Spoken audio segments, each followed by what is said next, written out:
Hello everyone, welcome to Making AI Work for All. You ask, we answer here on World Bank Live, coming to you from Washington, D.C. I'm Noreyana Fernando and I'll be your host today. Love it or hate it, AI is all around us and it is here to stay. It assists scientific discovery and deepfakes too. We all know that. But what is small AI? And how can it help developing countries tackle real-world challenges today? Well, across sectors, practical AI tools are improving health, agriculture, and education, even in low-resource settings. Affordable, adaptable AI is helping governments deliver services faster and more fairly. Still, questions remain. What foundations need to be in place? And as demand grows, how do partnerships with the private sector help scale these solutions? Well, we'll hear today from two experts answering your question and sharing real-world examples of how the World Bank is supporting countries to make a big impact when it comes to AI without necessarily relying on massive or expensive infrastructure. And we want you in the conversation. Take the quick poll now on worldbank.org/live. Now, to help us unpack all these issues, two World Bank Group experts have joined us. Lana, Johan, welcome. Thanks very much. Thank you for being here. Well, you work every day at the intersection of AI, investment, innovation, and impact. Lana Graf is a principal industry specialist for AI at the IFC, and Johan Bergman is a digital specialist at the World Bank's Digital and AI Vice Presidency. Welcome to you both. Let's get started. Lots of questions here today. And first up is a video question from Louis in Angola. How can you ensure that the artificial intelligence works for everyone? Thank you, Louis. Lana, let's have you take this one. Absolutely. Well, when we try to answer this question, we have to acknowledge constraints. So we do have this perception that AI requires quite a heavy infrastructure. But in our realities, we need to make sure that small AI will work. So it's low connectivity and relatively limited compute. It's also devices that are not always at the end of the line. So we have to make sure that this AI would work and would work for the end user. It would require a particular data set that is relevant to the context, relevant to the country or a region. And it's also absolutely available and affordable. So this is how we look when AI would work for everyone. Interesting, this concept of small AI with the potential to make big impact. Our next question is from Dr. E.T. Perry in Nigeria, who has a follow-up question asking, how will AI shape public services? Johan, let's have you take this one. So we think it can have two main effects. The first one is to go from reactive to proactive. So let's imagine you need to renew your driver's license. For me, that normally looks like forgetting about it expiring, then having to scramble to find the right website, book a time, stand in line. It's a terrible experience. But with AI, governments can make a proactive reach out to you and book a time for you automatically that works for you. The second part is really about personalization at scale. So here we have a project in Ghana that the World Bank is supporting with an AI-powered math tutor that delivers personalized support over WhatsApp. Students who use this tutor for an hour a day for 8 months gain an extra year of learning. And that just costs $5 per student, and they could just use sort of their basic devices to access that. But obviously, this doesn't happen overnight or without investment, so governments need to really look into how they can invest in shared scalable infrastructure, in the data, as Lana was saying, and in the skills that they need to build and maintain these types of solutions. Countries that are doing this well are taking a gradual approach. They're looking at a few different services. They're trying to figure out the data for that, and then building shared infrastructure to deliver that in a scalable way. And as the World Bank, we're helping that because we think that AI, if delivered safely, can really help support service delivery that reaches the last mile and people who live in really challenging contexts. Personalization at scale, that's a great phrase. And it's also striking how it's spreading across sectors. We have education, we have social services and identification. So it really does cross the spectrum. We now move on to our next question coming from Lundu in the Republic of Congo. And the question is, how are frugal, smartphone-based AI applications transforming the daily lives of smallholder farmers? Okay, so this would be agriculture. Lana, it would be great to know what you think and if you can share any examples. Well, absolutely. So there are multiple ways that I can think of. Of course, first of all, this is the application. Could be just image-based input. You know, if you take a picture of a crop or a soil, that would get an answer, you know, like very fairly quickly, I would say. What is that? Is it a problem with the crop, like something like a problem with the soil? Or if we would develop that data a bit further and the data set would be curated properly, we might have quite an interesting suggestions. What can be done going forward. I also want to think a bit more like if we can overlay different sets of data quite relevant for the region. It might be satellite imagery taken from also a drone or like an aircraft. Also here we can get weather data. And altogether that would have a fantastic prediction on the potential, on the volumes of a crop or like what might go right or wrong. Who would be using or digesting that data? Insurers or banking institutions. Immediately that data that is basically surrounding a farmer becoming like a very powerful tool.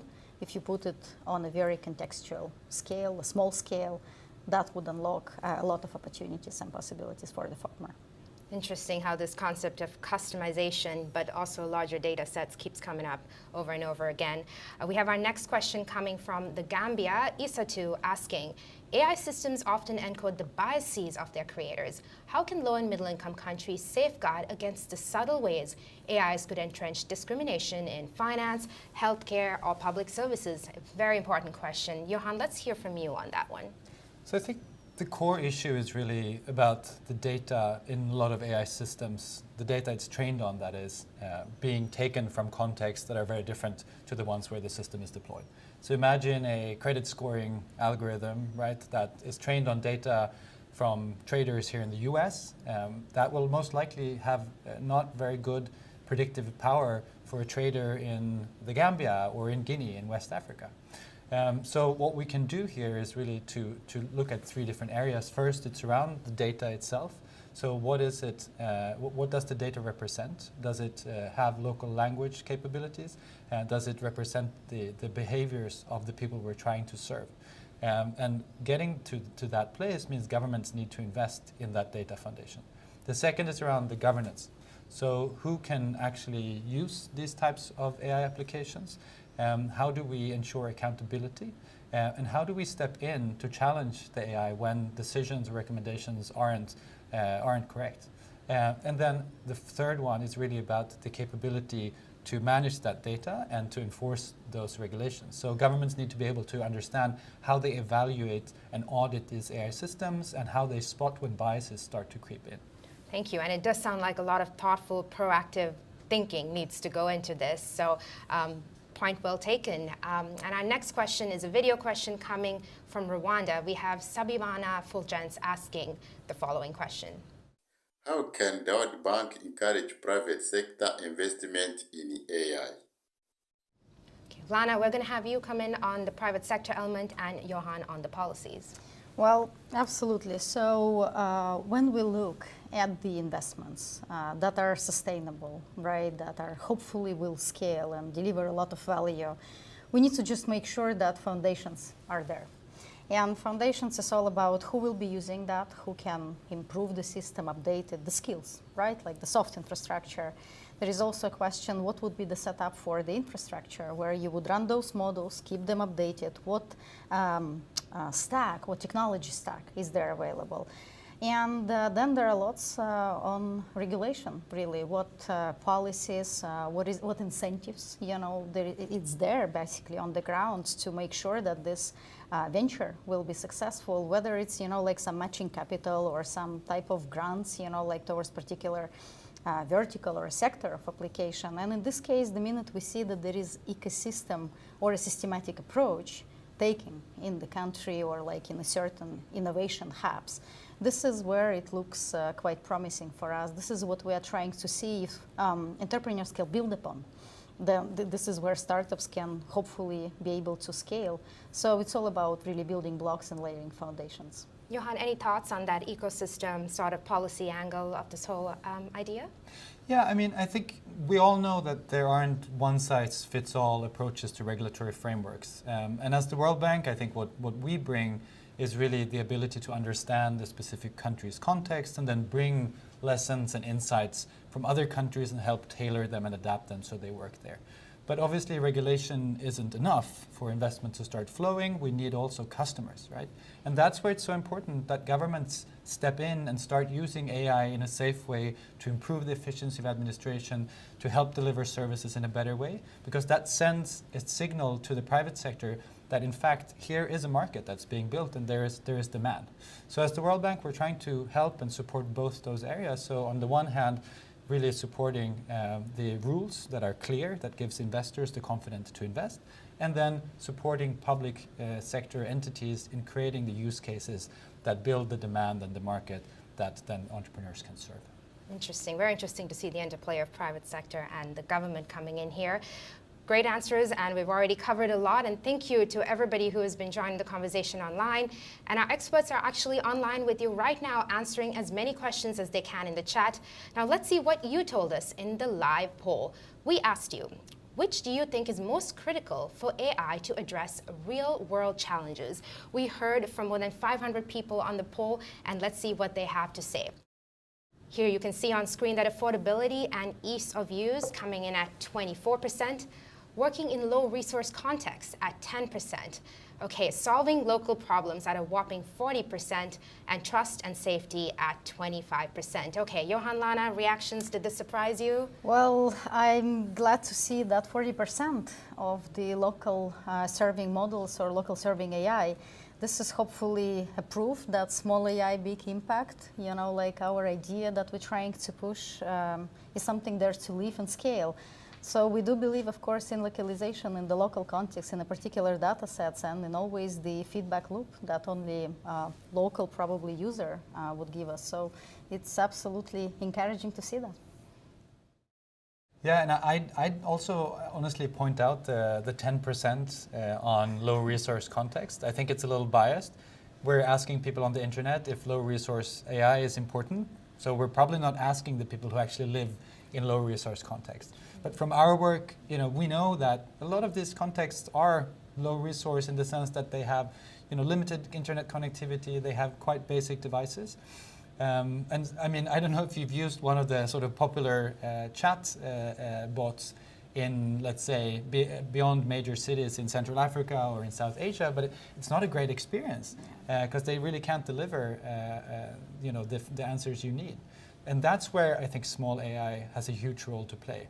These are AI solutions that are tailored to a specific development issue. They're trained or fine-tuned on locally curated data. They work within these constraints in terms of low connectivity, and they can deliver support via WhatsApp or SMS or other applications that people already use.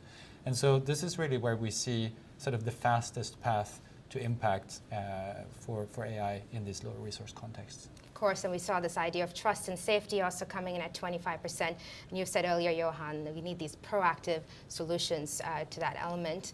Let's move into a few more questions. This time we have Tindeba Manson coming in from Uganda asking, small AI relies on smaller data sets. How do we prevent these models from inheriting local biases or making hallucinations that could lead to dangerous medical or agricultural advice? Johan, let's go back to you for that one. So this is a really important point, but I think actually small AI systems can have an advantage here because they're tailored to do one or two things well. So if you have a system that you know is supposed to do one or two things, it's much easier to validate that it does that than if you have a system that's trying to do everything under the sun, right? But that doesn't mean that you don't need to have some safeguards in place. You know, first of all, the models and solutions need to know what they don't know, right? They need to be able to tell you things only if they're confident in the answer. And if they aren't, they need to tell you, go and consult some other source and not just come up with some answer. You know, the second one is really ensuring that humans are the ones making the decision at the end of the day. World Bank Group is supporting, for example, a pilot of an AI-based tuberculosis screening tool in India. And while that tool is helping to set a diagnosis, a clinician always makes the decision of what's the next step in that treatment chain. And then third, you know, it's really about ensuring that the end user is the last line of defense so that they can flag if there is something that doesn't make sense to them, they can flag the issue and that flag goes back to the model and helps train and improve that model continuously. Point well taken, this idea of humans as the last line of defense and the final reviewer. When the rubber hits the road, jobs are a big part of the equation. And we actually have a practical question coming in from Ashfaq in Pakistan, who's asking, what skills should Gen Z and millennials learn to adapt as AI changes the nature of work? Lana, what do you think about that one? So I have a probably maybe not expected answer. So instead of talking too much about like what type of technical skills, I would just point out that soft skills matter the most these days because we are in front of our screens all the time. We are on our phones. So interactions with colleagues, like making sure you are present, persistent, consistent in your communication. This is quite important. So still quite usual, like through all these years, soft skills are important. Another idea I think it's worth sharing is that, yes, technical skills of course also are important. We have to learn those tools, like all new AI, generative AI tools, absolutely. But it's in a unique time we are living in. It's when non-technical, like non-coders people can actually create technology products. So it's those like no code, low code, or like vibe coding, how we have it. It's a fantastic opportunity for those who want to try themselves, like in this new environment of AI. It's absolutely possible these days, which is fascinating. Interesting how the soft skills advice, it's transcended decades in technology. So soft skills for you, Ashfaq, in Pakistan. And our final audience question, we have Yatina coming in on video. How can small AI be scaled in a way that aligns with national policy, private investment, and existing systems, rather than remaining siloed? Okay, Johan, Lana, would you like to take this one? Yeah, I'm happy to jump in. I think it's two main things that will make it more likely for small AI solutions to scale. First, that they solve a real problem. So that means addressing a challenge that the government or people are already grappling with. So going back to the example earlier of this AI tool that helps with tuberculosis screening, if you're doing that better and quicker than the existing methods, and the government already has budgets and programs that are trying to do that, then it's more likely that that could get uptake and scale. The second piece is really connecting to broader systems. So, for example, if a farmer is using the app that Lana was talking about earlier to figure out when to best plant his crop, that app should then be connected to the input providers. And when he makes a transaction, that payment history needs to be stored so that we can then use that history to create a credit score for him so that he then or she can actually get access to credit in a faster way. So it's really about connecting to those systems, but it doesn't happen just overnight. And as the World Bank Group, we're helping countries invest in what we call a digital public infrastructure approach, which is essentially just a fancy way, right, of saying we need to invest in shared ID, payment, and data sharing systems. And then once you have that, or at least this beginning of that infrastructure, you can plug those small AI systems into that infrastructure, and that will help them then also scale up nationally instead of just staying in small pilot silos. Interesting, a lot of data cross-fertilization, unlocking lots of possibilities. Lana, anything to add on that? I would say that, first of all, foundations absolutely matter. This is what we would build the investment cases. But also where to invest, starting like very early, like with seed investments, with the very early companies, we just need to make sure we are touching upon accelerators or the funds or fund managers that are tackling the nascent innovation, like within country.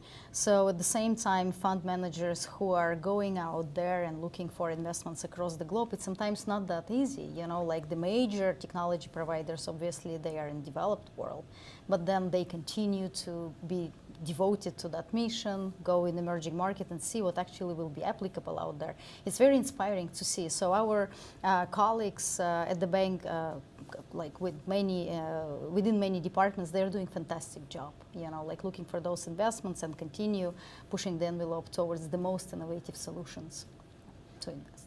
Thank you. Thanks for that answer. And thank you to everybody who's been submitting their questions. As we wrap up, there's one final question that we would like to bring to the table. We've covered a lot of topics today, Lana and Johan. What's one thing that you would like folks to take away from this conversation? Lana, let's start with you. Well, absolutely. So I would probably say something about jobs. You know, we're constantly being asked if AI taking away jobs. So we see in emerging markets a bit of a reversed dynamic. So AI creating a market, making more jobs available across finance, healthcare, logistics, e-commerce. It's inspiring to see, obviously, with the development of systems, some jobs will be augmented, but there will be new jobs, you know, like available in those localities. So instead of, you know, like quite wide, you know, like appropriate opinion that AI is only here, you know, like to eliminate all possible jobs, we gladly see a bit of a reverse dynamic. That's some encouraging news from your perspective. Thank you, Lana. And Johan, what would you say? What do you want us to take away today? So I think we've talked a lot about small AI, and I think it's important for us to remember that it doesn't mean frontier AI that's adapted for developing economies in low and middle income countries. It means innovation that happens in those countries for their own needs. We're seeing it work in India, in Kenya, in Ghana, and many, many other places. And together with a number of other multilateral development banks, we're making a concerted effort to bring together more of those learnings, more of those proven use cases in what we call the AI Atlas, a platform that we'll be launching soon. So inviting everyone to come and visit that platform once it's out. The AI Atlas, looking forward to that, and this idea of innovation happening in these countries and personalization at scale seems to be a main theme here. Thank you again, and thank you to everybody who joined us online. In fact, the chat was full of questions and comments, more than we could ever answer live. We love that level of engagement, and the chat will stay open for another day, so please keep sharing your ideas. And if you'd like updates on upcoming live events, subscribe to receive updates at worldbank.org/live. Thank you once again, and we look forward to seeing you next time on World Bank Live.